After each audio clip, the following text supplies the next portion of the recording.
हम अखबारों और टीवी पर यही हेडलाइंस पढ़ते और देखते आए हैं कि डॉलर के मुकाबले रुपए में गिरावट दर्ज हो रही है। अक्सर डॉलर के मुकाबले रुपए की कीमत को देश की प्रतिष्ठा के साथ जोड़ा जाता है। हम इस तरह के भाषण भी सुनते आए हैं और ये भाषण संसद के रिकॉर्ड में भी मौजूद हैं।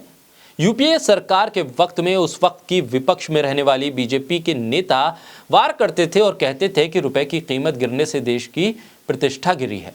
लेकिन आज हालात यूपीए के शासन से भी खराब हैं।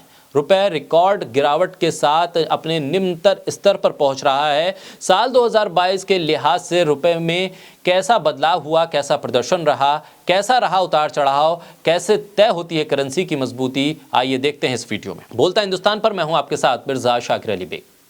अमेरिकी डॉलर के मुकाबले भारतीय रुपए में लगातार बिकवाली जारी है। अक्टूबर में भारतीय रुपया इतना कमजोर हुआ कि 37 साल का रिकॉर्ड टूट गया।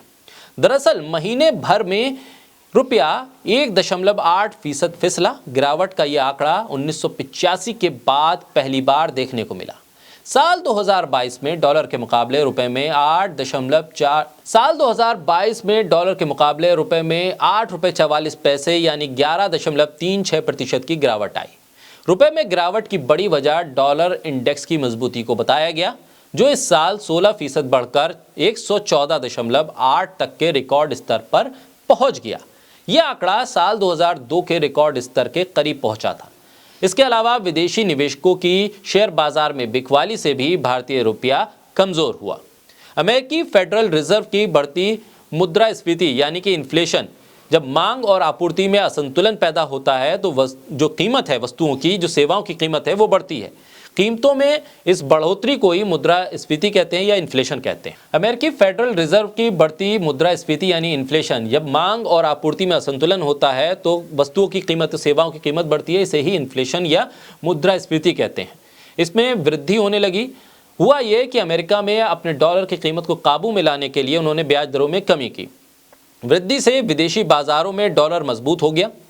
हालांकि इस बीच दुनिया की 6 बड़ी करेंसी की तुलना में डॉलर की कमजोरी या मजबूती को बताने वाला जो डॉलर इंडेक्स है वो 0.02% बढ़कर 103.85 हो गया। डॉलर की कीमत सिर्फ रुपए के मुकाबले ही नहीं बढ़ी, बल्कि डॉलर की कीमत दुनिया की दूसरी करेंसी के मुकाबले भी बढ़ी है। अगर आप दुनिया के टॉप अर्थव्यवस्था वाले देशों से तुलना करेंगे तो देखेंगे कि डॉलर के मुकाबले रुपए की कीमत उतनी नहीं गिरी जितनी बाकी देशों की गिरी है। यूरो डॉलर के मुकाबले पिछले 20 सालों के सबसे न्यूनतम स्तर पर है। कुछ दिन पहले यूरो की कीमत लगभग $1 हो गई थी, जो कि साल 2009 के आसपास $1.5 थी। साल 2022 के पहले 6 महीने में ही यूरो की कीमत डॉलर के मुकाबले 11%, येन की कीमत 19% और पाउंड की कीमत 13% गिर गई थी। इसी वक्त में रुपए में करीब 6% की गिरावट हुई थी, यानी भारतीय रुपया यूरो, पाउंड और येन के मुकाबले कम गिरा। ये भी आकलन बताता है। किसी भी देश की करेंसी की कीमत अर्थव्यवस्था के जो बेसिक सिद्धांत हैं, डिमांड और सप्लाई पर ही आधारित होती है, उसी पर डिपेंड करती है। फॉरेन एक्सचेंज मार्केट में जिस करेंसी की डिमांड ज़्यादा होती है उसकी कीमत भी ज़्यादा होती है, और जिस करेंसी की डिमांड कम होगी उसकी कीमत भी कम हो जाएगी। करेंसी की कीमत को तय करने का दूसरा एक और तरीका भी है, जिसे पेजेड एक्सचेंज रेट कहते हैं, यानी कि फिक्स्ड एक्सचेंज रेट, जिसमें एक देश तय कर लेता है कि उसकी एक जो लेन देन होगा दूसरे देशों के साथ, उसके मुकाबले में उसके देश की करेंसी की कीमत क्या होगी, वो एक फिक्स कीमत हो जाती है। यह आमतौर पर व्यापार बढ़ाने और महंगाई को कंट्रोल करने के लिए किया जाता है। करेंसी का डिप्रिसिएशन तब होता है जब फ्लोटिंग एक्सचेंज रेट पर करेंसी की कीमत घटती है। करेंसी का डिवैल्यूएशन तब होता है जब कोई देश जानबूझकर अपने देश की करेंसी की कीमत को घटाता है, जिसे मुद्रा का अवमूल्यन कहा जाता है।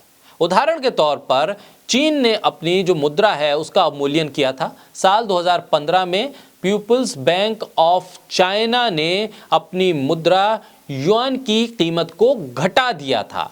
जी हाँ, डॉलर के मुकाबले सबसे बड़ी करेंसी मानी जाती है। दुनिया भर में सबसे ज़्यादा कारोबार डॉलर में होता है।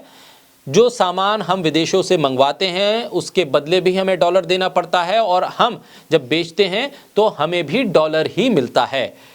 अभी जो हालात हैं उसमें हम इंपोर्ट ज़्यादा कर रहे हैं और एक्सपोर्ट कम कर रहे हैं, जिसकी वजह से हम ज़्यादा डॉलर दूसरे देशों को दे रहे हैं और हमें कम डॉलर मिल रहा है। आसान भाषा में कहें तो हम दुनिया को सामान कम बेच रहे हैं और खरीद ज़्यादा